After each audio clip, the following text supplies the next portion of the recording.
Hello friends, स्वागत है आपका हमारे यूट्यूब चैनल प्रजापति कॉन्सेप्ट की पर। मैं डॉली प्रजापति स्वागत करती हूँ आपका हमारे इस यूट्यूब चैनल पर। फ्रेंड्स, जैसा कि आप लोगों को पता है, हम लोग जो है बायोलॉजी स्टार्ट किए क्लास 9 का। तो बायोलॉजी कहाँ से स्टार्ट है हमारे क्लास 9 में? तो चैप्टर 5, 6, 7 ये 3 चैप्टर जो है आप लोगों का बायोलॉजी से रिलेटेड है। इससे पहले भी मैंने केमिस्ट्री के 2 चैप्टर पढ़ा दिए हैं। अगर आप लोग उन वीडियो को देखना चाहें तो आप लोगों को मैंने एक प्रॉपर प्लेलिस्ट बनाकर अपने चैनल में अपलोड कर दिया, आप लोग वहां से देख सकते हैं। तो हम लोग चैप्टर 5 पढ़ रहे हैं। तो देखते हैं चैप्टर 5 क्या है। जीवन की मौलिक इकाई, the fundamental unit of life, यही पढ़ रहे थे। और इसी चैप्टर में पढ़ते हुए मैंने आप लोगों को सेल बता दिया था। कोशिका आखिरकार किसको कहते हैं, कोशिका की खोज किसने की, मृत कोशिका की खोज सबसे पहले किसने की, और जीवित कोशिका की खोज पहले किसने की। ये सारी चीजें मैंने आप लोगों से डिस्कस किया। ऑर्गेनल्स भी मैंने आप लोगों को बताया था। तो आज उससे आगे लेकर चलेंगे। आज हम लोग जो डिफरेंट डिफरेंट टाइप के ऑर्गेनल्स हैं हमारे बॉडी में, वो उनके बारे में हम लोग डिटेल से आज चर्चा करेंगे। तो चलिए स्टार्ट करते हैं वीडियो। मैंने आप लोगों को बताया था कि सेल क्या होता है, the fundamental unit of life, जीवन की मौलिक इकाई। जीवन की सबसे छोटी से छोटी इकाई को हम लोग क्या कहते हैं, सेल कहते हैं, यानी कि कोशिका कहते हैं। और ऑर्गेनल्स जो है बहुत सारे कोशिका से मिलकर बना होता है एक ऑर्गेनल, ठीक है। ये भी मैंने आप लोगों को बताया था कि कोशिका का घटक है ऑर्गेनल। तो बेसिकली उसी में जो है हम लोग जो कोशिका पढ़ रहे थे उसके जो है तीन तीन गुण है जो आप लोगों को पढ़ना है। इसमें देखिए कोशिका के 3 गुण, कोशिका में जो है 3 गुण दिखाई देते हैं।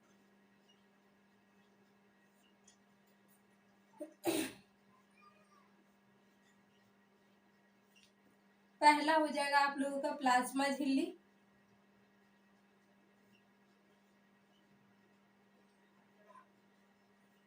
प्लाज्मा झिल्ली हो जाएगा, प्लाज्मा मेम्ब्रेन आप लोग इसको बोल सकते हैं इंग्लिश में।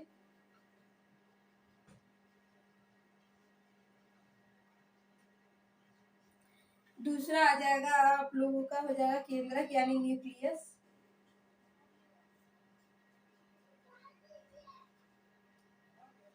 ठीक है। और तीसरा आ जाएगा आप लोगों का कोशिका द्रव।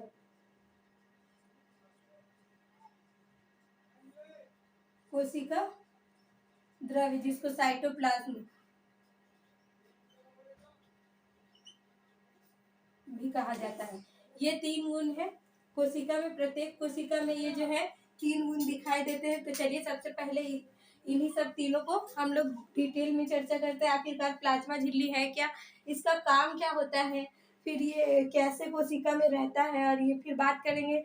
उसके बाद बात करेंगे केंद्रक की, फिर बात करेंगे कोशिका द्रव की। देखिए प्लाज्मा झिल्ली को इंग्लिश में प्लाज्मा मेम्ब्रेन, केंद्रक को न्यूक्लियस, और कोशिका द्रव को साइटोप्लाज्म।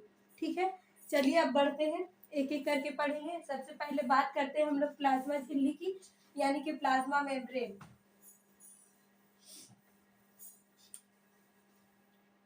तो देखिए प्लाज्मा मेम्ब्रेन आखिरकार होता क्या है। देखिए ये जो है कोशिका का सबसे बाहरी परत होता है। सबसे पहले आप लोग यही याद रखिएगा, एक कोशिका का सबसे बाहरी परत क्या होता है, तो प्लाज्मा मेम्ब्रेन होता है। कोशिका का सबसे बाहरी परत, सबसे बाहरी परत, सबसे बाहर का लेयर होता है ये। ठीक है। अब इसके बाद जो है इसमें देखिए ये प्लाज्मा झिल्ली का काम क्या होता है। प्लाज्मा झिल्ली जो है बहुत सारे मतलब पदार्थ जो है सेलेक्टेड पार्टिकल को वो जो है कोशिका के अंदर आने देती है, और किसी किसी चीज से जो है कोशिका की रक्षा भी करती है ये हानिकारक चीजों से। तो इसीलिए इसको जो है वर्णात्मक परागमय झिल्ली भी कहा जाता है, ये याद रखिएगा। ये कुछ कुछ चीजों को अंदर आने देती है और कुछ कुछ चीजों को नहीं आने देती है, इसीलिए इसको कहा जाता है वर्णात्मक परागमय झिल्ली।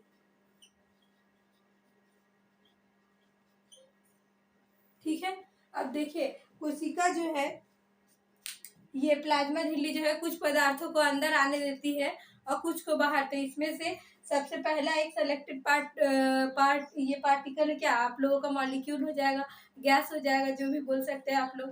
तो वो होता है CO2। CO2 जो है ये बॉडी के अंदर, कोशिका के अंदर जाता है किससे, तो ये जाता है आप लोगों का विसरण द्वारा। विसरण को इंग्लिश में डिफ्यूजन कहते हैं। सबसे पहले आप लोगों को डिफ्यूजन ही जानना पड़ेगा, आखिरकार डिफ्यूजन होता क्या है। बात करें डिफ्यूजन की, इसको हिंदी में बोलते हैं विसरण। तो ये होता क्या है, विसरण उसको कहते हैं, देखिए कोई भी जो है उच्च सांद्रता से निम्न सांद्रता की ओर जो भी है मूव करता है, मतलब कि हाई कंसंट्रेशन से लो कंसंट्रेशन में जो जाता है उसी को कहा जाता है विसरण। तो अब CO2 कैसे हमारी बॉडी में जो है कोशिका में कैसे विसरण द्वारा जाता है, तो सबसे पहले बात करें जो हम लोगों के बॉडी के अंदर जो होता है CO2 जो होता है उसकी मात्रा जो है उसका कंसंट्रेशन हाई हो जाता है, ठीक है। अगर जो हमारी बॉडी के अंदर कोशिका के अंदर जो CO2 रहता है उसका कंसंट्रेशन जब हाई हो जाता है तो हमारे बाहर कोशिका के बाहर जो है CO2 का जो है ये कंसंट्रेशन लो हो जाता है। अभी मैंने आप लोगों को बताया कि विसरण क्या होता है, हाई कंसंट्रेशन से लो कंसंट्रेशन में जाना। तो देखिए हम लोगों के कोशिका के अंदर जो है CO2 का कंसंट्रेशन हाई और कोशिका के बाहर जो है CO2 का कंसंट्रेशन लो, तो वहीं से जो है CO2 हमारे कोशिका से बाहर आ जाता है, ठीक है। इसी को क्या कहा जाता है, डिफ्यूजन यानी कि विसरण कहा जाता है। ये पार्ट, ये डिफ्यूजन यानी कि विसरण, इसको याद रखिएगा, ये हमेशा आप लोगों को हर जगह पर लिखा दिखाई देगा, ठीक है। तो अच्छे से समझ लीजिए इसको, किसी भी पदार्थ का, गैस का, कुछ का भी विसरण वो होता है जो हाई कंसंट्रेशन से लो कंसंट्रेशन में जाता है, ठीक है। अब वही बात करें कि ये प्लाज्मा झिल्ली जो है CO2 को हमारे कोशिका से बाहर कैसे निकालती है, तो विसरण द्वारा। अब वहीं पर जल जो है परासरण द्वारा हमारे कोशिका के अंदर जाता है। तो अब ये परासरण होता क्या है, तो इसको भी जान लीजिए। परासरण को हिंदी में, इंग्लिश में कहते हैं ओसोमोसिस। परासरण, ओसोमोसिस, ठीक है। अब ये क्या होता है ओसोमोसिस, देखिए अभी मैंने आप लोगों को बताया था हाई कंसंट्रेशन से लो कंसंट्रेशन। अब यही क्रिया जो है, यही वाला हाई कंसंट्रेशन से लो कंसंट्रेशन में ही अगर जल को लेते हैं तो उसको, जल का जो ट्रांसफर अगर हम लोग लेते हैं परासरण के द्वारा, तो उसको क्या कहा जाएगा, ओसोमोसिस कहा जाएगा। ये CO2 में उसको क्या है, विसरण का, क्योंकि वो गैस था, ठीक है, उसको विसरण का है, डिफ्यूजन का है। वही जल अगर हाई कंसंट्रेशन से लो कंसंट्रेशन में जाए तो वही आप लोगों का परासरण हो जाएगा। लेकिन इसमें एक कंडीशन है कि इसमें जो है प्लाज्मा मेम्ब्रेन से ही प्लाज्मा मेम्ब्रेन अगर वहां पर है और वहां पर अगर जल जो है ट्रांसफर हो रहा है तभी उसको जो है परासरण कहेंगे। एक कंडीशन लगा है कि वहां पर प्लाज्मा मेम्ब्रेन होना ही चाहिए, यानी कि प्लाज्मा झिल्ली होनी ही चाहिए। तो ये याद रखिएगा। अब देखिए ये जो परासरण की विधि है प्लाज्मा मेम्ब्रेन के द्वारा कोशिका के अंदर, ये 3 टाइप से होती है। एक को हाइपरटोनिक, हाइपोटोनिक और इसी टाइप का 3 नाम है। आप लोग जो है उसको देख लीजिए कि जल जो है तीन तरह से जो है हमारे कोशिका में परासरण के द्वारा इंटर करती है, ठीक है। उस कंडीशन में होता क्या है, देखिए सबसे पहला आ जाएगा आप लोगों का हाइपोटोनिक, ठीक है। पहला आ गया आप लोगों का हाइपोटोनिक। इसको क्या कहते हैं हिंदी में, इसको कहते हैं अल्प परासरण दाबी।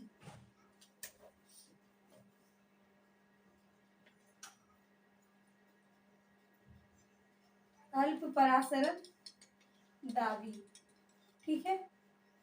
और हाइपोटोनिक बोलते हैं इंग्लिश में। इसमें होता क्या है, इसमें जो है कोशिका के अंदर जो जाने वाला जल है, ठीक है, कोशिका के अंदर जो जाने वाला जल है वो कोशिका के बाहर आने वाले जल की मात्रा में जो है वो क्या होता है, मात्रा इसकी जो है अधिक होती है, ठीक है।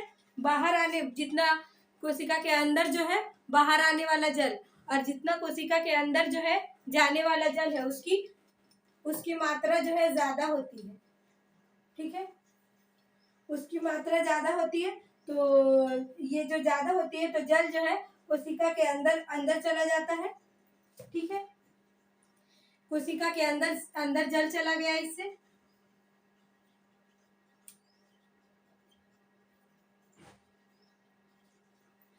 इससे क्या होता है, कोशिका जो है फूलने लगती है। ठीक है, कोशिका फूलने लगती है। अभी इस कंडीशन में मैंने आप लोगों को क्या बताया, हाइपोटोनिक। इसमें बताया कि जितना मात्रा जो है प्लाज्मा, ये जो मैं आप लोगों को बता रहे हैं, ये इसमें सारा प्लाज्मा मेम्ब्रेन ऐड है। इसको इसको कनेक्ट करके ही ये जो है आप लोग पढ़िएगा, जो मैं आप लोगों को बता रही हूँ। क्योंकि मैंने पहले ही आप लोगों को बता दिया कि परासरण जल का तो क्या प्लाज्मा मेम्ब्रेन प्रेजेंट होना चाहिए। तो अब देखिए, इसमें मैंने अब हाइपोटोनिक के कंडीशन में होता क्या है कि इसमें जो है जितना मात्रा कोशिका के अंदर गया जल के, उतना बाहर आने वाले मात्रा से ज्यादा होती है। यानी कि कोशिका के अंदर जो जल गया वो ज्यादा मात्रा में, और बाहर आया वो कितनी मात्रा में, तो कम मात्रा में। इस कंडीशन में आप ही सोच कर बताइए कि देखिए, जितना मात्रा कोशिका के अंदर गया जल का, मतलब कोशिका के अंदर ज्यादा जल गया और निकला कम, तो क्या होगा इस कंडीशन में, कोशिका के अंदर ज्यादा जल की मात्रा बढ़ जाएगी। और इससे क्या होगा कि कोशिका जो है जब ज्यादा मात्रा में कहीं पर भी जल रहेगा तो वो चीज फूलेगा ही। तो इस कंडीशन में हमारी कोशिका जो है फूलने लगती है। ठीक है, अब दूसरा कंडीशन इसका आता है, देखिए दूसरा कंडीशन आ जाएगा आइसोटोनिक।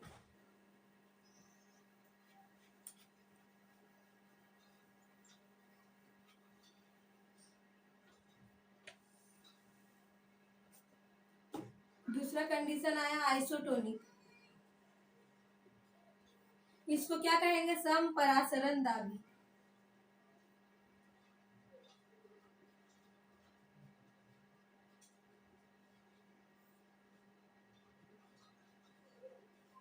समपरासरण दाबी। अब आइसोटोनिक के कंडीशन में क्या होता है, जैसा कि आइसो मतलब ये, और यहाँ पर देख लीजिए आइसोटोनिक, और यहाँ देखिए इससे ही इंडिकेट कर रहा है समपरासरण दाबी, यानी कि समान यानी कि बराबर। तो इसका मतलब क्या हो जाएगा कि जितनी मात्रा कोशिका के अंदर जल की गई उतनी ही मात्रा जो है बाहर भी आई। इस कंडीशन में होगा क्या, इसमें ना तो कोशिका फूलेगी और ना ही सिकुड़ेगी, ये समान आकार की रहेगी। ठीक है, एक और कंडीशन है इसमें थर्ड नंबर में, जिसको हम लोग कहते हैं हाइपरटोनिक।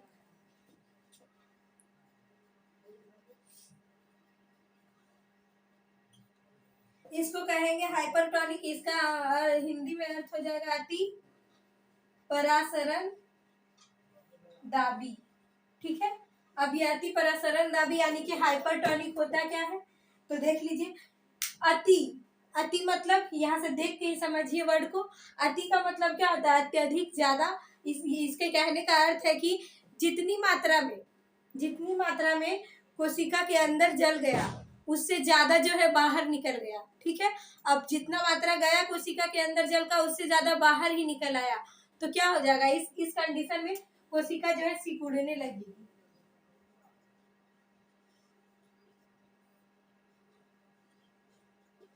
सिकुड़ने लगेगी कोशिका। ठीक है, ये थे 3 कंडीशन प्लाज्मा झिल्ली के द्वारा।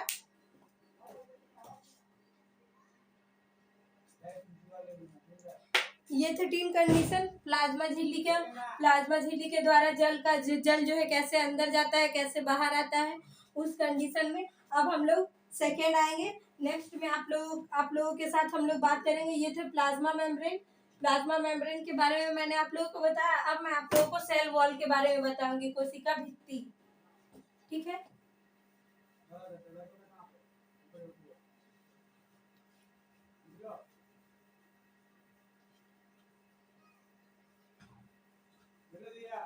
नेक्स्ट आएंगे हम लोग कोशिका भित्ति की और सेल वॉल, जिसको इंग्लिश में कहते हैं।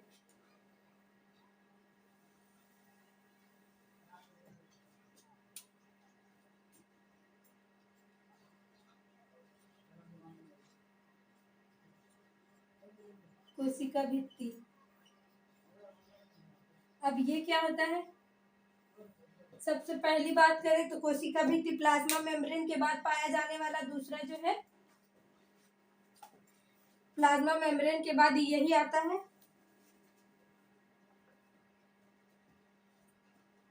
इसमें देखिए प्लाज्मा मेम्ब्रेन के अतिरिक्त सेल वॉल भी पाया जाता है।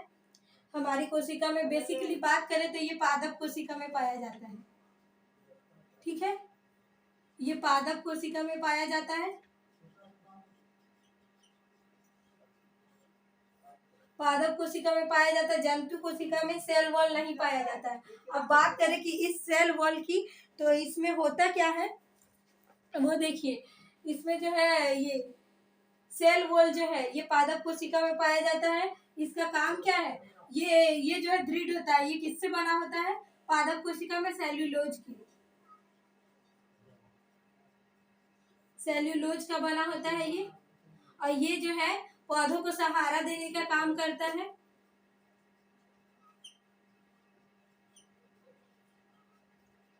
सहारा देने का काम करता है। और जो भी आप लोग जानते ही होंगे कि जो भी मतलब इन्वायरमेंट में चेंज आता है वो जंतु के अपेक्षा, यानी कि ये ह्यूमन की अपेक्षा या फिर एनिमल की अपेक्षा इस in comparison of animal and ये हो जाएगा आप लोगों का प्लांट। सबसे ज्यादा जो है कौन ये सहन कर पाता है, तो वो जो है पादप। तो वो किस तरह से, यही कोशिका भित्ति जो उसमें प्रेजेंट होती है, इसी के कारण जो है वो आसानी से अपने इन्वायरमेंट में जो भी चेंज होता है उसको सहन कर पाते हैं। लेकिन एनिमल के पास तो ये होता नहीं है कोशिका भित्ति, इसी के कारण वो जो है जल्दी से कोई भी इन्वायरमेंट में चेंज होता है तो उसमें ढल नहीं पाते। ठीक है, ये कोशिका भित्ति है। अब इसी में देखिए, सबसे पहले याद रखिएगा ये पादप कोशिका में ही पाया जाता है। हमेशा ये क्वेश्चन पूछा जाता है कि पादप कोशिका भित्ति किससे बनी होती है, तो सेल्यूलोज की। ये पौधों को सहारा देने का काम करता है और इन्वायरमेंट को सहने की क्षमता भी यही प्रदान करता है। ठीक है, कोशिका भित्ति ही। अब देखिए एक एक टर्म आता है इसी के अंदर, इसको हम लोग बोलते हैं प्लाज्मोलाइसिस।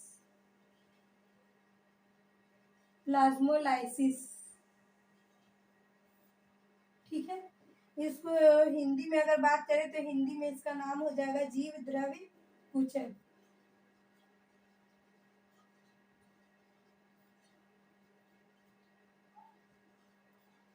जीव द्रव्य कुचन ये होता क्या है, जब किसी पादप कोशिका में परासरण द्वारा जल की हानि होती है। ठीक है, जब किसी ये पादप कोशिका में परासरण, मैंने आप लोगों को बताया था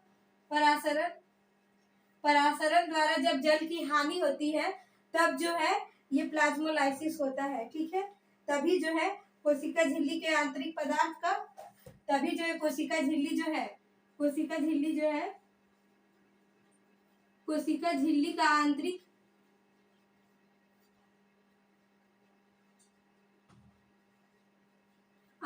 भाग जो है कुचित होता है।